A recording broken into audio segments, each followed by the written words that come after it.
You're very welcome on to the Matchbook Champions League podcast. We're back for Matchday 5. I'm your host, Daniel Hussey, joined by Mark O'Haire and Adrian Clarke, the usual duo. We're going to get straight into it. It's four, I would say, pretty heavyweight clashes, at least two or three of them. So the fixture list has been quite kind this match day. So whether there's anything on the line or not, that's the discussion for another day. But some decent games to get stuck into from a betting point of view. They are Bayern, PSG, Sporting, Arsenal, Villa versus Juventus, and of course the big one at Anfield, Liverpool versus Real Madrid. Before we get going, inside.matchbook.com, we actually recap all the guys' picks here, and that'll be available from Monday afternoon. And do take 2 seconds, hit that like button, subscribe or follow wherever you're watching or listening. But yeah, lads, let's get straight into it and start with Bayern versus PSG. This will be our £10 money back bet builder special. More of that at the end of the discussion here. But Bayern are 159, PSG 5.7. Big old price there. Draw 4.9. Both teams to score. Yes, currently available at 156. The Asian handicap line will see PSG get a 1-goal head start, and the total for this currently stands at 3.5. So yeah, Adrian, welcome back. Bayern versus PSG. Hope you enjoyed the weekend. Arsenal got off to a good start, but we'll discuss all that later on. Bayern Munich, PSG here. Both these teams dominating domestically. So it's a surprise if you do check the Champions League table that particularly PSG are like they're currently just outside the top 24. Yeah, it's not gone brilliantly for them. Bayern Munich are ticking along quite nicely. Now, obviously, they lost to Barcelona by 4-1. That was a stinger, obviously, for them. But since then, 6 clean sheet wins in a row. They've sort of tidied things up a little bit at the back. Harry Kane, Jamal Musiala, 2 English-born players that really flying at the moment in terms of goals as well. So yeah, Bayern are in a good place, I think, coming into this. PSG are doing fine, but in the Champions League, not fantastic really. They've lost 5 of their last 8 in this competition, going back towards last season. They're having a lot of attempts, but not scoring very many goals. I think just 3 in the competition so far. It's been a sort of tale of missed opportunities. And then at the other end, they've not given much away, but they've been punished whenever they have conceded shots. They've actually faced the fewest shots in the competition, PSG, and Bayern the second fewest shots faced as well. So these are 2 teams that actually have kept teams at arm's length pretty well. Which is why I'm kind of leaning at the unders market here. I want to get on side with Bayern Munich for obvious reasons. I just said 6 clean sheet wins in a row, but also in the Champions League at home. It's unbelievable. You never back against them, really, do you? They've won 14. They've drawn 4 of their last 18. So unbeaten in 18. Real terrific consistency level from them at the Allianz Arena. They have scored multiple goals in a lot of those matches, which worries me slightly with going under 3.5 goals. But because PSG have been fairly solid defensively, because it's Luis Enrique, he's a pretty smart cookie, I don't think he will let things get out of hand here. So yeah, my pick here is Bayern on the double chance. So I'm covering my back here. I'm playing it a bit conservatively. Bayern double chance and under 3.5 goals, and that comes in at 2.1, which I think is pretty nice. Bayern beat Zagreb easily, of course, on Matchday 1. They've also beaten Benfica at home. I would expect them to win, but with it meaning a lot to PSG, we're still getting the 1-1 in here, or the 0-0, aren't we? Effectively onside. So yeah, that's where I'm going with it. I think both teams are fairly solid, but you have to fancy Bayern. Okay. The bet builder, Bayern Munich double chance under 3.5 goals, 2.1. Mark, on that PSG price of 5.7, obviously the last game against Atletico, they had 4 shots the whole game. Atletico, 28% possession, win the game 2-1. You can feel the frustration actually watching a bit of that game. It's a massive game for them. Is Adrian right that they might set up a little bit defensively here to try and maybe get a point away from home? I'm not convinced. It's not that long ago, 12 months ago, we saw PSG go to Newcastle and get absolutely walloped because he went with a 4-2-4 formation. Luis Enrique is his own man. He'll have his own ideas in mind about how to be a Bayern Munich, and he's quite stubborn in that too. But we're talking this up as being a big game for PSG, and it absolutely is. Outside the top 24, 4 points from 4 games, negative goal difference. They still have to go to, obviously, Bayern this week. They still have to play Man City and Stuttgart on match day 8 away from home. That's not a gimme either. So they might try and turn this into a bit of a scrap, and they're aware they might have to scramble to get inside that top 24. But it's a big match for Bayern too. Let's not forget about that. They did demolish Dinamo Zagreb early doors, but since then lost to Villa, lost to Barcelona, did beat Benfica, but they're only 17th and 3 points shy of the top 8, which obviously excludes that playoff zone. So they'll be keen to get into that position themselves. They've got some kinder fixtures to come, but this is important for them too. And look, they do look a little bit short on first glance, but you can kind of understand why the market is the way it is. PSG's away form in Europe hasn't been good for quite some time, actually. If you look at their last 16 away days in the Champions League, they've only won 4 times, and they've lost 8 of those. So half of those away days have ended in defeat. They've not kept a clean sheet in any of their last 20 away from home in the Champions League either. So they're not reliable, they're not trustworthy. And going forward, there is issues. They'd never replaced Kylian Mbappe after his departure. Their best forward, Gonzalo Ramos, has been out since August and will be missing again. And Luis Enrique doesn't fancy Kolo Muani either, despite him starting up front for France. So it means we'll probably have Marco Asensio or Kang-in Lee leading the line here, neither of which are a sort of a natural number 9 at all. And that's been their Achilles heel in Europe, because they've not been as bad as those results have suggested. Adrian sort of alluded to it too. Exclude the Arsenal game, which is a bit of a non-event really at the Emirates, and Arsenal deservedly won a sort of low-quality match. PSG have created an XG tally of more than 2 in all 3 of their other games, generated 11 big chances, had 47 shots in the box. They scored just 3 goals because of the lack of a finishing quality in forward areas, and that could be a problem when you're playing a Bayern Munich side who certainly do know where the back of the net is, led by Harry Kane, 20 and 17 for Bayern Munich this season after his Friday night hat-trick, 5 and 4 in the Champions League, scoring a goal every 86 minutes across Bundesliga and Champions League football this season. So I suspect his finishing will be the sort of the key element here. And I think Bayern Munich should be looking to score at least twice in this match. We know PSG don't keep clean sheets away from home. So I've packaged Bayern Munich to win alongside over 1.5 goals at 1.8. I think that's a very fair angle to take. Okay, yeah, we're going to lock in the podcast bet builder £10 money back special. So we're going to firstly add a booking points bet here. So very quickly on the referee, Mark. Yeah, Istvan Kovacs, a Romanian guy, just had a quick look at his track record in European competition. He's hit 40 booking points or more in 14 of his last 16 continental games. So that's a hell of a strike rate. Yeah, that's pretty decent. So we're locking over 39 booking points. Bayern to win, because the guys at consensus in general pro Bayern. And we'll go with Adrian a little bit on the unders, but for a bit of safety net, under 4.5 goals. So that's Bayern to win under 4.5 goals. Over 39.5 booking points does come out at 3.4. That's our £10 money back as a free bet podcast bet builder. We cooked that up there, the 3 of us, earlier on. So let's move on to the Arsenal. They travel away to Sporting here, and we'll take a look at the betting that we currently have on the Match Betting Exchange. Sporting 3.3. Slight underdogs to Arsenal, who are 232 favourites. The draw is 365. Both teams to score yes, 172. Sporting get a quarter goal head start at 194. 2.5 is the total. Adrian, I might start with you again because of the Arsenal here.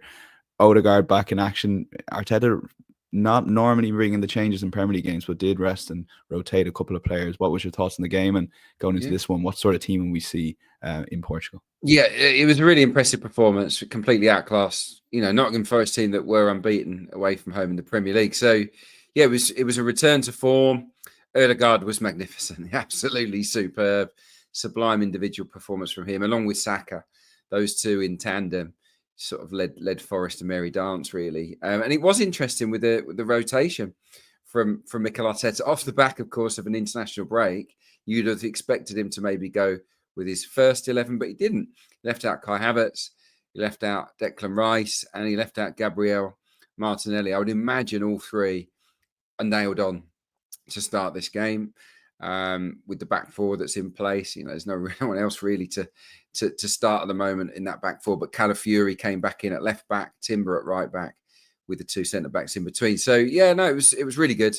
And if they play that well over in Lisbon against Sporting, they'll have a good chance to win the game. But it's going to be hard. It's a tough game. I know that Amorim's gone, but this is a team that's had a near perfect start to the campaign. They did draw away at PSV in the Champions League, but domestically they've won every single game. They're flying. You know, they've got their settled system of play. A new manager, of course, in João Pereira. Don't know a lot about him because he's been managing the reserve team there, but it's one of those seamless transitions, I would imagine, where they'll just continue in the same style of play that Amorim had. I remember this game for a couple of years ago in the Europa League. Tough games for Arsenal, really tough. 2-2 over in Lisbon, 1 apiece at Emirates Stadium, and Sporting actually won the tie on penalties. Gonçalves scored that unbelievable goal from about 45, 50 yards out. Quite sensational.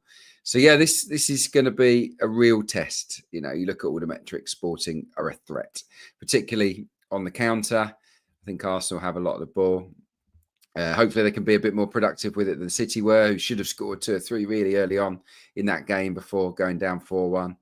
Arsenal, they'll watch the video, I'm sure, of that City game and think, right, we need to keep that back door shut as well, because Gyökeres and the 2 in behind him are very, very good players. Arsenal away in Europe has been quite boring, really. I mean, not great. I mean, the last 7 away games in the Champions League have all gone under 4.5 goals. The last 5 on the road, so that's including a couple of this season. The last 5 on the road in the Champions League, I've seen a total of 5 goals in Arsenal matches. So unders feels right to me. I'm going to go with under 4.5 goals. And I'm going to pair it with both teams to score. It happened, as I said, last time they met, 1-1 and 2-2 in the respective matches. And it allows me to sit on the fence in regards to the outcome, because I think any of the 3 could happen here. It wouldn't be that much of a shock if Sporting won the game. A draw, I think, is a good shout here, but Arsenal could equally go there and turn them over. I think Ødegaard coming back will give them a bit more punch on the road. Obviously, he was missing when they blanked at Bournemouth, Atalanta, Inter, Newcastle, etc. Now that he's there, I think Arsenal will score, and I think Sporting, they're not super solid. I think Arsenal can create in the game, but with Gyökeres and co in such good form, I can absolutely see them scoring as well. So yeah, I'm going to sit on the fence in regards to the outcome and go with both teams to score an under 4.5. So we get the 1-1, we get the 2-1 either way, and you get the 3-1 either way as well. I can see any of those scorelines coming in. The price is 2.1. Okay, yeah, both teams to score an under 4.5 goals. Mark, there's obviously 3 outcomes that could possibly happen. I would agree with Adrian's analysis there. How important is this top 8? So Arsenal are a team, for example, 2 points off the top 8.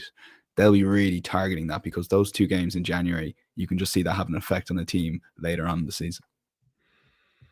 Yeah, I think so. You want to be in that top 8 because you want to avoid playing 2 games in a period when you'd normally have a bit of downtime. So I think the big clubs in that sort of position that Arsenal are in, sort of 2 points off the top 8, should be striving to try and finish inside it, because there is perks to it. I don't think we've worked out quite yet if there is a complete seeding system of first to 8 in terms of who they play in the knockouts when we get to that stage yet. But I'm sure we'll learn it nearer the time. But there are benefits to do so, and I think Adrian's absolutely bang on. Arsenal did look a lot more like their old selves.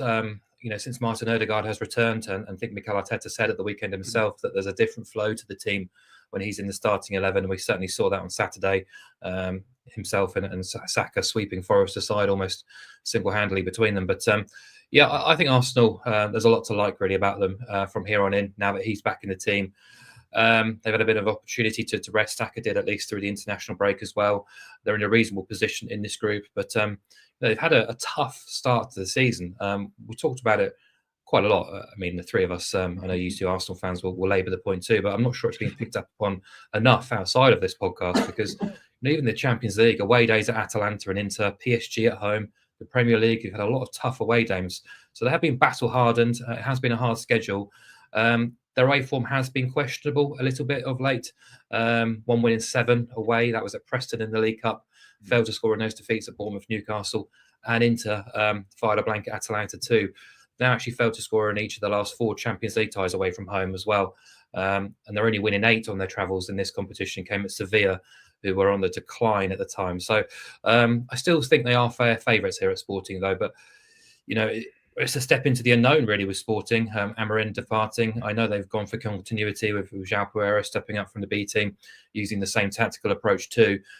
Started very well, of course, winning the Taça de Portugal tie against Amarante, a lower division team, 6-0 at the weekend. But we can't read too much into that. What we do know is they have been absolutely phenomenal domestically and very, very good across Europe so far this season, with some really key individuals.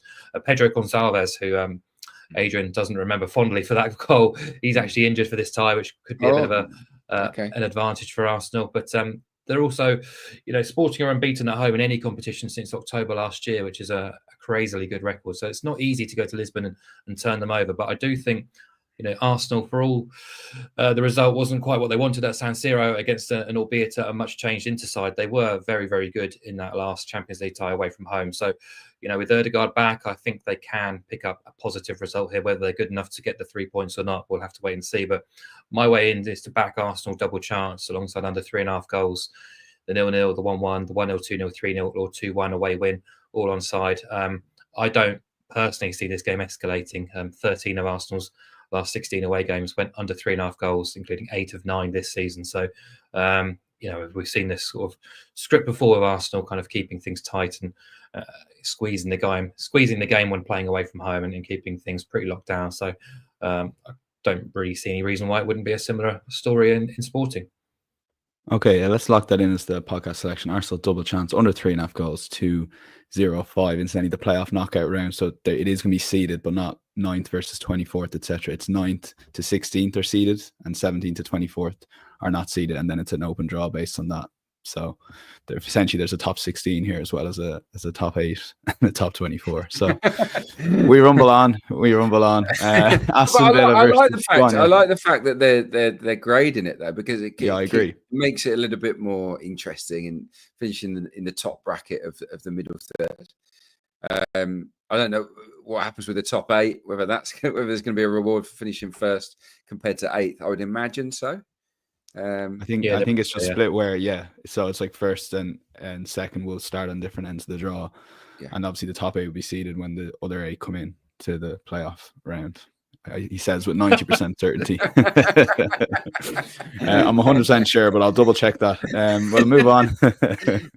Aston Villa versus Juventus. Really looking forward to this one. Maybe the prices might have been different a couple of weeks ago, but Villa are 2.42 or 2.4, to beat Juventus, who are 3.4. The draw is 3.35. Both teams to score, 187. The Asian handicap line sees Juventus get a quarter goal head start at 193. 2.5 is the total. Mark, what do you make of Villa the last few weeks? Because it's sort of almost gone under the radar that they've slowly started like getting draws, defeats where they were winning. Is it the schedule slowly catching up with them? Injuries? What is it that sort of made them the lull for their form the last couple of weeks? Certainly, I think there's a bit of both of that. I think also tactically, teams are starting to work them out a little bit too. I think we saw that against Crystal Palace at the weekend. Absolutely, Palace getting a lot of joy in behind that high line. The winless run now is 6 for Villa. Did manage to snap that losing streak, but in that game against Palace, there were positives as well as negatives. We can't sort of get away from that. They showed sort of good character to come from behind. They created plenty as well. Put Palace under real pressure, especially in that last half hour and stuff, trying to force a winner, but they look so open defensively. And it's something Unai Emery has sort of taken note of and admitted, it's something he needs to work on and fix, because it's 1 clean sheet at 8 now across all comps. Potentially getting Konsa or Anala back will be big for them, especially in that midfield. They're missing both of them, as well as Kamara and Ramsey at the weekend. And that midfield did look a little bit light without them. So, either way, I'm kind of happy to bypass Villa on this occasion. I've been quite fond of them and strong on them at home in the Champions League because of the significance of playing in Europe. And I'm not saying that's not going to be an element coming into this midweek. Obviously, playing Juventus at home is going to get you excited as a supporter, but the form is obviously something to be aware of. And I also think the position in the Champions League ladder, they've got breathing space now. They don't need to go all out to topple teams, especially big teams like Juventus. They've got plenty on side really in that regard. So I'm not going to say they're going to alter their approach because of it, but if they're in a solid position with sort of 20-30 minutes to go, they will be aware of their position. So current form hasn't been encouraging, and even if the Bayern Munich win, I should say that as well, there are big moments that went their way in that match too. And against Bologna, that match was in the balance until the opening goal. I thought Bologna gave a good account of themselves before falling behind. And it didn't feel like a 2-0 sort of game, actually, and the stats suggested that too. So, Juventus come to Villa Park this week. Not an easy hurdle to try and overcome. Just 1 defeat in 17 under Thiago Motta for Juve. That was at home to Stuttgart in a Champions League game where, for whatever reason, they just failed to turn up, really. Just things didn't happen for them. That can happen from time to time. But, since then, they limited Lille to only 6 shots in their last Champions League tie away from home. And it's 10 clean sheets in 17 under Motta, conceding multiple goals on just 3 occasions. So my angle in here is to back Juventus double chance alongside under 3.5 goals. The same selection again at 2.05. It's been a winner in 13 of those 17 matches under Motta. 6 of 8 away games under Motta too. That includes the weekend 0-0 draw at Milan, where they were missing Vlahovic up front. Did badly miss him, really, because there was without Milik as well, without Nico Gonzalez. They were playing without a regular 9 up front, and they sort of alternated that role between the likes of sort of Weston McKennie, for example. So there's hope that Vlahovic will be fit for midweek, but without him, that does damage their attack significantly. And I just wonder whether they do have the sort of pace and trickery to sort of utilise and get the better of that Villa high line. Those Villa frailties that we've seen in recent weeks in the Premier League, I'm not completely certain they do, but they should be good enough to get something out of the game regardless. So double chance under 3.5 goals at 2.05. Okay, 2.05 the price of that, as Mark said. Adrian, it's 8th versus 11th here. You were the first to sort of mention Villa's defence. It is ironic that they've only conceded 1 goal in 4 Champions League games. Is there a slightly different approach to Europe? Mark mentioned the luck with Bayern and stuff. There should probably be more goals, but is there anything in that at all? I don't know. I hadn't really thought about that. I mean, the vulnerability is there for all to see, but I think at the weekend in particular, a lot of it was down to the midfield. When you have a high line, you've got to make sure your midfield are really compact and tight, and they're putting great pressure on the opponent so that the quality of through ball is impacted. And they didn't really have that against Palace, and they scored one of the goals as a consequence. Are they right? Is Onana okay to come in? We'll have to wait and see. But that is a concern. I agree with Mark, actually. Juve aren't actually the team tailor-made to hurt Villa. I don't think they've got necessarily the style of play or the individuals that Villa would fear. But they have got a very smart coach in Thiago Motta. I really rate him. Mark's rattled off all the stats in regards to clean sheets and keeping things tight. Actually, in the Champions League, they've faced quite a lot of shots. Over 16 a game statistically, and they've let in a few goals along the way compared to Serie A. But I think this is the sort of match that will focus the mind. I think their prospects might depend on winning the game. Might depend on Vlahovic's availability. If he's fit, I think that's a big deal for them. If not, like you say, is it going to be a false 9? McKennie, Cook Miners, even Timothy Weah. These are the options. So Douglas Luiz still isn't fit, so we won't see that reunion. Just think Villa are out of form. Obviously, winless in 6. I can't get on side with Villa. I know they've had great nights against Bayern and Bologna, but having seen them lately, they just look a little bit more blunt and certainly more vulnerable than they have been in the past. And Juve have got quality individuals and a very good manager. So I think Juve can go there and get a draw at worst. I'm just going to keep it relatively simple and go with Juventus plus 1/4 of a goal, which means to lose the bet, to lose all of our money, Villa would have to win. And I think Juve can avoid defeat here. 1.93, I think you called it, as Juve plus 1/4 of a goal. I do fancy them to either get a narrow win or a possible draw. Yeah, that's 193 now. So look, we'll lock that in on the Asian handicap line. Villa, Juventus plus 1/4 of a goal. That's half your bet on draw no bet and double chance. Yeah, I should have mentioned. Yeah, unbeaten. They're a good away team. Juve unbeaten in their last 8 away in all comps, 5 clean sheets in that run. So I don't think this is the kind of fixture that's going to phase them. They're used to going to facing awkward away tests and coming through it. And I just think they can do it this time around. Yeah, unbeaten in Serie A, but like 6 wins, 7 draws in there. I have a sense this could be a draw. Villa Juventus has that sort of look about it. But I will cover the guys' bets. Juventus plus 1/4 goal, we're locking as the podcast bet, and move on to Liverpool versus Real Madrid and take a look at the betting that we have on matchbook.com. This could be a volatile market here, but at the moment, Liverpool 1.9 on Monday lunchtime, Madrid 4.2. The draw is 4.1. Both teams to score, 157. The Asian handicap line sees Madrid get a half-goal head start, and 3.5 is the total. Starting with you again, Mark. I saw a tweet saying from a certain couple of Liverpool fans saying, I would play the kids here. Any slot needs to play the kids. I would start with the Carabao Cup final and work my way backwards from there, from that lineup that they played against Chelsea. Is there any case for that, or is there any slot got to keep momentum in? Because we're obviously talking about this in the context of their Manchester City game at Anfield on Sunday. It's difficult. It's Real Madrid at home. You expect Liverpool to give it a good go. Traditionally, it wouldn't be sort of. I guess I could understand it, because this is my issue coming into this game. I found it such a difficult game to decipher because of the question marks surrounding Liverpool. Obviously, going great guns in the Premier League and the Champions League, survived a few hiccups at the weekend.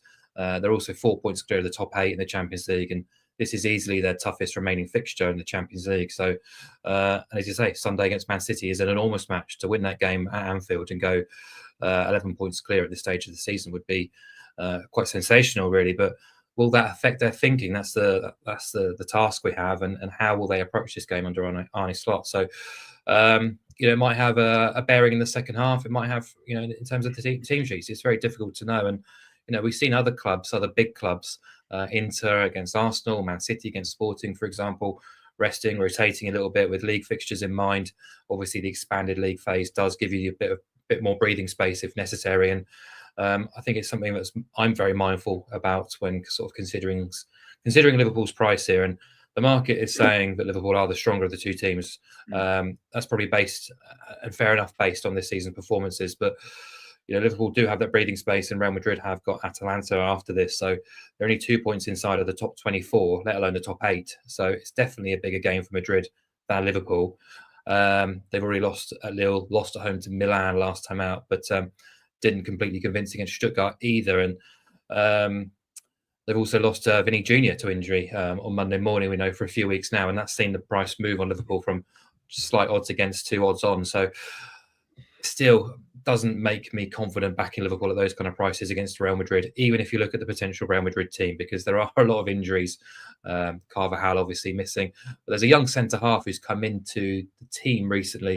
His name escapes me at the moment. Asensio, he's played 2 games, and Pau Kubasi has been given rave reviews as a 17-year-old in Barcelona's centre-back position, but this guy's 21. He's been a Rolls-Royce defender in Real Madrid's last 2 games, so perhaps they're not all up against it team news wise. But just going back to their Champions League campaign, it's just 4 games, but the matches have been absolutely wild so far. 4.15 expected goals per game on average across those 4 games, if you exclude penalties, and there's been plenty of them in Real Madrid matches in the Champions League. An average of 22 shots in the box as well. Just wild numbers, really. And whilst Vinny sort of weakens them in forward areas, my concern would be about them defensively, where there's just 2 away clean sheets in La Liga this season, 11 big chances conceded in the Champions League as well. So I'd rather sort of take the result out of the equation as best I can. I do think there will be goals, though, and the way in which I'm sort of engineering an odds against price of 2.05 is to back both teams to score alongside under 4.5 goals. I think Adrian's done something like this earlier in the show. So there's 14 potential correct scores that come into play when backing under 4.5 goals, including both teams to score alongside it. Means we've got 6 of those 14 covered. 1-1, 2-1 for either team, 3-1 for either team, and a 2-all draw. So we're only really missing out on the 0-0, the 1-0, 2-0, or 3-0 wins for either side. And I'd be surprised if both sides don't score. I know most of the matches involving the big guns in the competition this season haven't really caught fire, but you look at Real Madrid's matches, they do tend to produce plenty of goal-mouth action, and it's a big game for them. They'll come here. They'll be aware of the history around Anfield and Liverpool. They want to put on a good show. I think they can score, but also I think Liverpool will do too. But do I see it escalating beyond the 4-goal range? Possibly, but I'm quite happy to take an odds against price, but it doesn't. Yeah, interesting approach. The both teams are scoring under 4.5 goals, but yeah, you're getting over even money at 2.05. Adrian, same point to you about Liverpool's lineup. I think you have to start there to discuss this game. Yeah, look, it's a much bigger game for Real Madrid, and this is nowhere near as important to them as Man City at the weekend. Win that game in the Premier League, and the title, it really would be theirs to lose. So and they're in such a strong position in the Champions League that they could afford to take their foot off the gas here and rotate a couple of players? I think that they might. I was just going to ask Adrian, like, if you were in charge, what would you do? Well, you normally rotate in midfield and attack, don't you? I'd probably, if Simicat's fit, I'd probably put him in at left back for Robertson, but keep the rest the same. And then in midfield, McAllister will start. He didn't play the other day, did he? I probably would leave Szoboszlai out of this one. Diaz or Gakpo. It's one or the other, isn't it? Salah has to play, really, I guess, doesn't he? I don't know what I'd do. I haven't really given it enough thought, but I could see Arne Slot switching 2 or 3 players around. But Liverpool got a good enough squad to cope with that. I just think that the hunger of the game kind of tips it slightly towards Real Madrid. It's hard to back against Liverpool at Anfield in the Champions League because they've got an amazing record, of course. But I do think this is one of those occasions where you could look at it and say, are they really going to be as motivated as the opposition? Of course, Bellingham is kind of back in form. I think Rodrigo's coming back for this game. Tchouameni as well. Lucas Vazquez, I think, is available. So they've got 1 or 2 players returning. I think Courtois came back, didn't he, at the weekend, which obviously strengthens them in goal. They've got to show up here, Real Madrid, haven't they? They need to get something. So that's my thinking. I agree completely with Mark about the chaos with Real Madrid games, the attack-minded nature of both teams, the quality of both attacks. I do see both teams scoring. So I'm going both teams to score as well. But just as an alternative to Mark, I'm going to go with the Real Madrid double chance as well. So, you're looking at Liverpool scoring, but not winning the game, either drawing or getting beat. So, that's where I'm going with it. It's not often I'd oppose Liverpool on home turf in Europe, but it's one of those occasions where I think you can definitely make an argument for it. Okay, yeah, that's bigger price at 2.4, but let's take the result out of it and we will go with Mark's under 4.5 goals, both teams to score. Yes, that could be the new podcast staple diet if we pull both of those, both teams to score under 4.5 goals. Shout, lads. So looking forward to seeing how they get on. Any other bets? All these bets are going to be recapped, by the way, as I mentioned, on Matchbook Insights. But Mark, you have a couple of selections here, so yeah, take it away. Yeah, I've moved on to my best bets segment because I found the Champions League slate a little bit tricky actually this midweek. But I really wanted to oppose Atletico Madrid going to Sparta Prague. They're quite a short price. They've not been trustworthy on their travels in Europe or even domestically for quite some time actually. They've won 3 away games in La Liga this season, but all 3 of them were quite sketchy 1-0 victories. And in Europe, they've managed only 8 wins in the last 33 away. So for a side also that's kind of renowned for this sort of diligent defensive setup under Diego Simeone, they've only kept 2 clean sheets in the last 23 away games in the Champions League, and they've also won by multiple goals in only 4 of those 33 away games I mentioned as well. So the Asian handicap in this match was set at 1. I was very tempted to get Sparta Prague on side with a +1 start, which requires Atletico to win by 2 or more for that bet to lose. As I say, something they've managed just 4 times in 33 away games in the competition. But Sparta have actually sort of lost form just domestically and in Europe actually, and it's a rarity, of course, for Atletico to win by that kind of margin. But I think the better play here at a better price is actually just about both teams to score at 194. So that's what I'm going to propose. So, Sparta score, great. We should be in the money because Atletico will go there and give it a good go. They still need points themselves.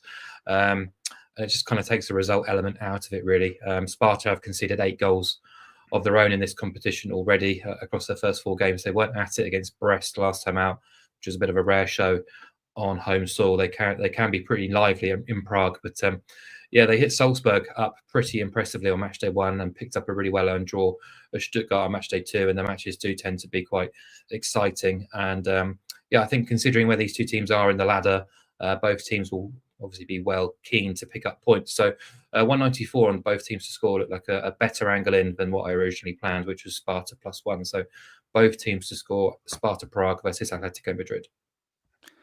Okay, let's lock that in at 194. And Adrian, you have Monaco to beat Benfica. Monaco have been doing very well to start. Yeah, I just think, maybe we're sleeping a little bit on Monaco. Obviously, doing really, really well in Ligue 1 this season under Adi Hutter. And in the Champions League, they've won 3 and drawn one. So they're unbeaten in Europe this time around, high flying. Domestically, they did beat Brest, who are also going well, aren't they, in Europe this season? They beat them 3-2 the other night.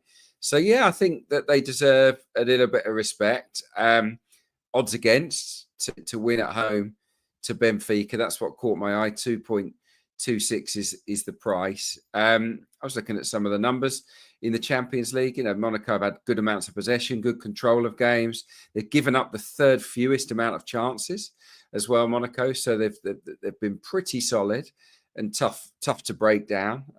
They look like a team that are going to be difficult to beat this season. They got a nice blend of they got one or two good young players, Ben Seguir and Akliouche, and then they've got older players that have got lots of experience on the international stage, like Minamino and Embolo, Zakaria rather. So yeah, I think there's a nice thing going at Monaco. And Benfica, I mean, they lost the shot count 24-1 at Bayern Munich in the last game. It was only 1-0, so like on the face of it, quite a narrow defeat. No shame in that, but yeah, it was one-way traffic. Prior to that, they'd lost at home to Feyenoord as well in the competition. Domestically, they're flying. They did beat Porto the other week, which in impressive fashion. So they're not an awful team, Benfica, by any stretch. But I do think if you look at the form book across the season as a whole, Monaco at home to Benfica, it feels like a home win is more than possible. And at 2.26, that caught my eye. Okay, let's lock that in. That's our any other bet section to back both teams to score for Mark O'Haire with Sparta Prague against Atletico and Monaco to beat Benfica. Long shot time. And Mark, we're doubling down on our boring Arsenal away from home take here. But look, it's hard to disagree. And you can see a game like this ending up 0-0, 1-0 either way.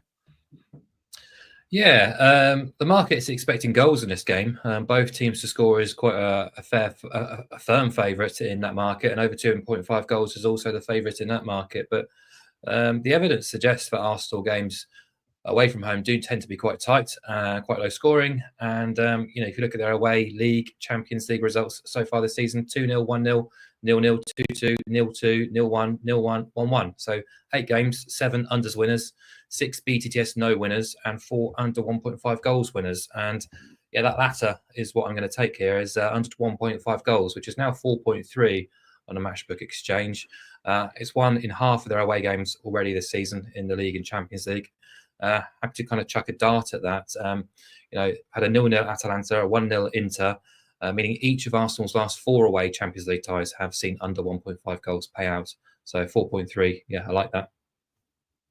Okay, yeah, let's lock it in. 4.3 under 1.5 goals, Sporting versus Arsenal. Now, Adrian, you are. We have a comment in here saying anyone think Feyenoord worth a shot against Manchester City. You think there is a case of maybe being positive, and I guess the City won't have this losing run forever. But while they're in it, there can be a bit of value to be had back in the team on the Asian handicap market line as well. Yes, Bastian. Yeah, I'm gonna please you here. Maybe I'm looking at Feyenoord plus half a goal. 5.5. It's still a nice price, isn't it? I mean, let's just pile on City while we can. It's not going to last forever. Look, we got it wrong on the weekend podcast.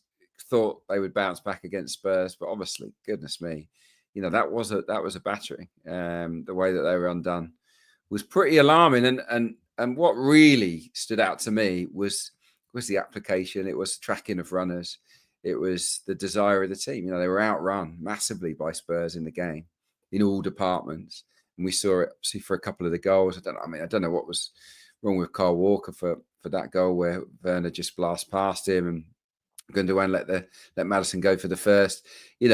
Something's not right there at the minute. And it gives us an opportunity to maybe have a fun one if you want to back against City, kick them while they're down. 5.5 on Feyenoord plus half a goal does appeal. They've been rubbish at home, really, in Europe, Feyenoord, but away, really good. They won 3-2 in Girona. They won 3-1 in Benfica. Obviously, the fear factor of going to the Etihad isn't what it was at the minute. You got a couple of really good wingers, actually, in Paxao and Musa. And I do think that at fullback, they're playing really poorly at the moment, Manchester City. So Feyenoord might have the tools to hurt them on the break. And the other thing is about Feyenoord, don't really lose away from home. I mean, obviously the Dutch league is nowhere near as strong, but I looked at it; they're actually unbeaten in their last 20 on the road, which is amazing, really. I think the last time they lost was at Celtic, which was almost a year ago. So, yeah, they will feel they can go to the Etihad and maybe get something. And yeah, a price of 5.5 if you want to have a go at it. Yeah, go for it.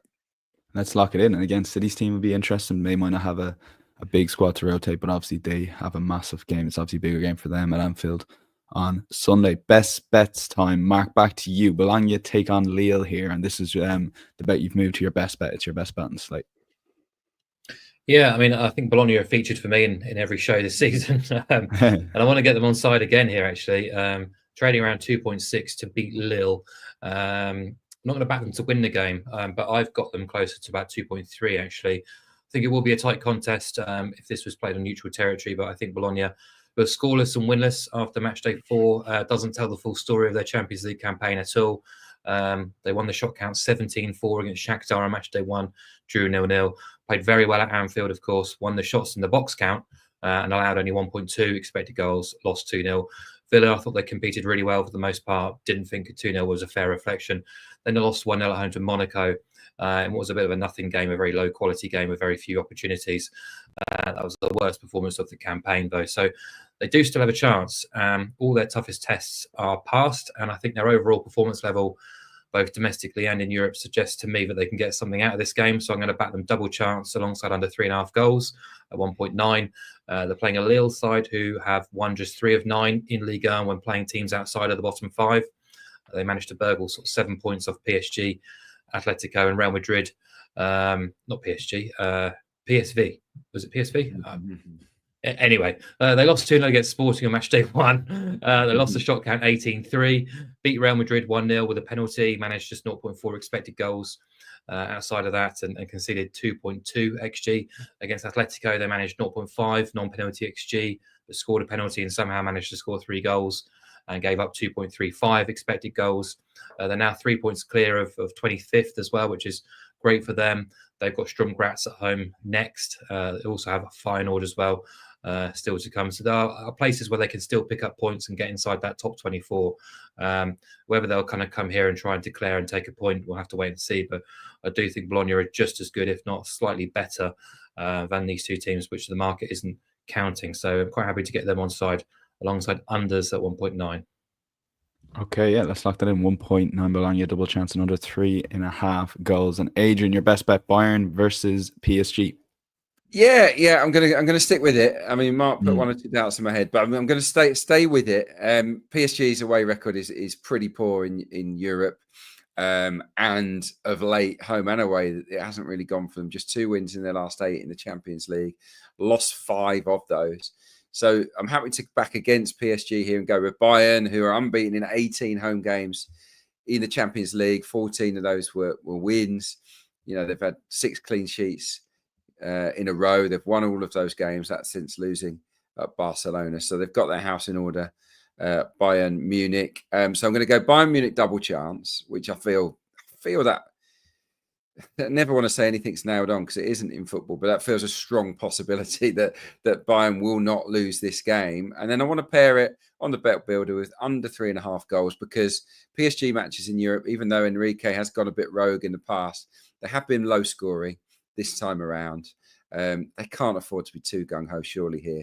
They've faced the fewest shots in the Champions League, PSG, this year. Bayern have faced the second fewest. So I think they're pretty solid, these two outfits. So yeah, Bayern double chance, under 3.5, comes in at 2.1. Let's lock it in. InsideStopMatchbook.com. Full recap of all the guys' picks will be available from Monday afternoon. And a reminder to hit that like button and take 2 seconds to subscribe or follow completely for free wherever you're watching or listening would be much appreciated. And finally, check out the Matchbook betting exchange for all these bets. We'd invariably be best price, but obviously with the bet builder, like a lot of the guys have put up, and you can do singles or combine them with multiples. But thanks again to Mark and Adrian. We'll be back on Thursday. We'll chat to you then. Bye-bye.